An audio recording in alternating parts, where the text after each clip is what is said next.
ग्राम प्रधान हमारी जो भी नगर पालिका है, जैसे कैमरी और बिलासपुर, दोनों के उपस्थित बोर्ड मेंबर, इसके अतिरिक्त यहाँ उपस्थित सभी शिक्षकगण, खंड शिक्षा अधिकारी, मैं आप सबको आज ये जो उन्मुखीकरण की गोष्ठी आयोजित आपके द्वारा करी जा रही है, इसके लिए हार्दिक धन्यवाद देता हूँ।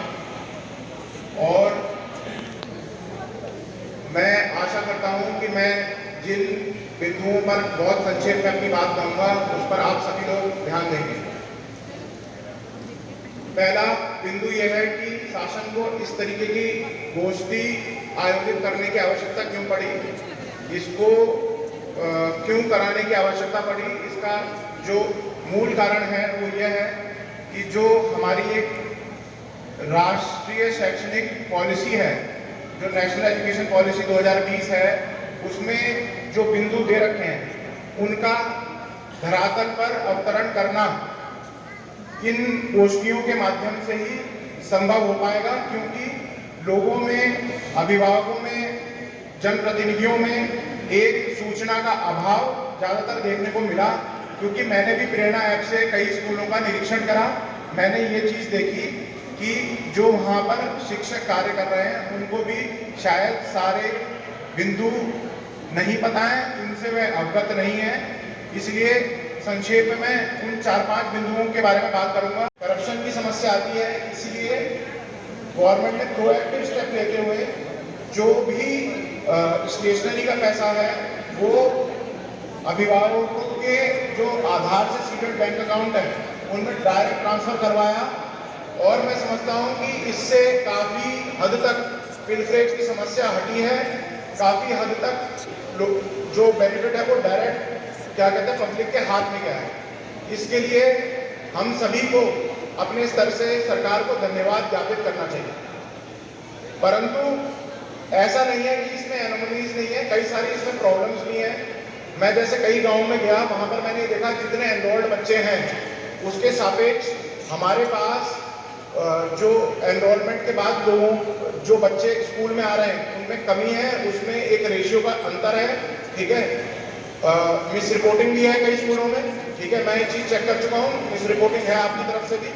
ठीक है, तो इस चीज़ में हमें सुधार करना है। देखिए, हमें इस चीज़ में हमें आउटकम्स पे अगर हम ध्यान दें तो हमें ये चीज़ पे ध्यान देना है कि आपका खुद का बच्चा प्राइवेट स्कूल में पढ़ रहा होगा, बट किसी गरीब का बच्चा जो है वो उसी सरकारी स्कूल में पढ़ सकता है। ठीक है, आप कोई भी कार्य करें उससे पहले ये चीज सोच लें कि जो बच्चा आपके सामने खड़ा है वो आपका बच्चा है। अगर आप सक्षम नहीं होते तो क्या आप उसको वह शिक्षा उपलब्ध करा पाते? तो जो ये डिफरेंस है प्राइवेट स्कूल और सरकारी स्कूल में, इसको हमें भरना है।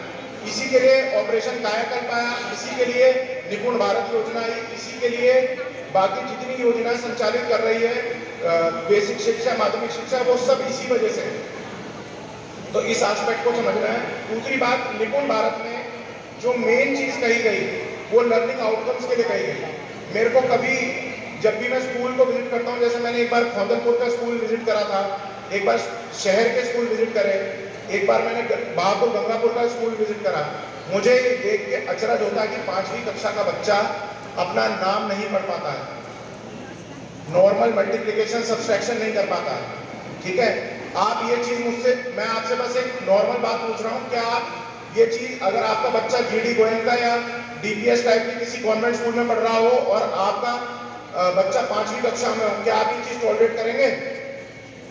स्कूल है वह स्कूल आपके गांव की, आपके ग्राम पंचायत की एक तरीके से शान है। उसमें बेसिक फैसिलिटी नहीं है, लाइटिंग की फैसिलिटी नहीं है, कई जगह पर मैंने देखा कि बार बार मोटर खराब हो रही है। तो इन सब वर्क को आपको टेकअप करना है। ऑपरेशन कायाकल्प में जितने जनप्रतिनिधि स्थानीय निकाय के स्तर पर हैं उन सब की एक आवश्यक जिम्मेदारी है। हम सभी को उन जिम्मेदारियों का निर्वहन करना। और दूसरी बात यह है कि आपको खुद को सेटिस्फैक्शन होगी, आपको खुद को सेटिस्फैक्शन होगी। मैं उन गांव में भी गया हूं जहां पर ग्राम प्रधानों ने मेहनत करके स्कूल का जीर्णोद्धार करा है, उन ग्राम प्रधानों को बहुत ज्यादा सेटिस्फैक्शन है। नगरीय कला हुआ, बहापुर गंगापुर में भी काफी अच्छा स्कूल है। मैंने अशोकनगर का स्कूल, मनियारखेड़ा का स्कूल अच्छा देखा है, दिग्दिवे का स्कूल बहुत अच्छा है। तो जो ग्राम प्रधान है उनको खुद सेटिस्फेक्शन होगी इस चीज की।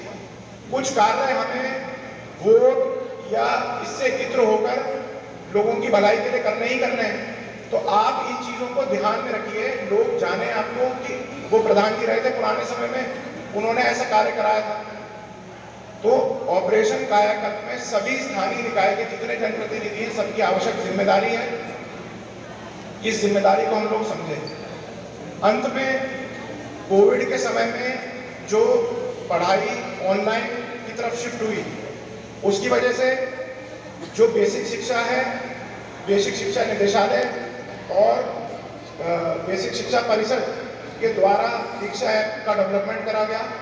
दीक्षा ऐप पर डिजिटल सामग्री 65,000 डिजिटल सामग्री उपलब्ध है। अभिभावकों को प्रेरित करिए कि उसके माध्यम से अपने बच्चों को जो आवश्यक मूल्य हैं, जो बच्चे स्कूल में नहीं सीख पाते समय की कमी की वजह से या किसी और चीज़ों के अभाव से, वो सीखें।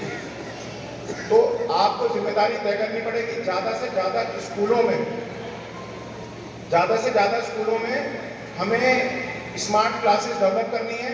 इसके लिए अभी वीडियोस आप क्योंकि उपलब्ध नहीं है, ठीक है, मैं आपको ज़्यादा से ज़्यादा, जैसे हमने वहाँ बंगाली कॉलोनी में स्मार्ट क्लास बनाई, ऐसी हमें बाकी जगह पे भी बनानी है। और दूसरी बात, जो एक सबसे महत्वपूर्ण बात है, सभी ग्राम प्रधान अब अपने गांव के जो हमारा स्कूल है उसमें एक कक्ष को इस तरीके से डेवलप करें कि वहाँ हम एक स्मार्ट लाइब्रेरी बनाएं। सिर्फ छोटे बच्चों के लिए नहीं, उन बच्चों के लिए भी जो कंपटीशन की तैयारी कर रहे हैं। दिल्ली एनसीआर में खासकर बुलंदशहर जनपद ऐसा है जहाँ पर सौर मंडल शाला या ऐसी छोटी छोटी लाइब्रेरीज आ गई हैं, वहाँ पर बैठने की व्यवस्था है। आपको ये जानकर अचरज होगा कि वहाँ से बच्चों का सिलेक्शन रेशियो गांव से बहुत बड़ा है, उसमें बहुत बढ़ोतरी आई है। तो हमें अपनी जिम्मेदारी को समझना है। इस गोष्ठी का जो पर्पस है, हमें उसको क्या कहते हैं, मीट करना है। सभी का सहयोग हमें आवश्यक है। इसी आशा के साथ मैं अपनी वाणी को विराम देता हूँ। बहुत बहुत धन्यवाद।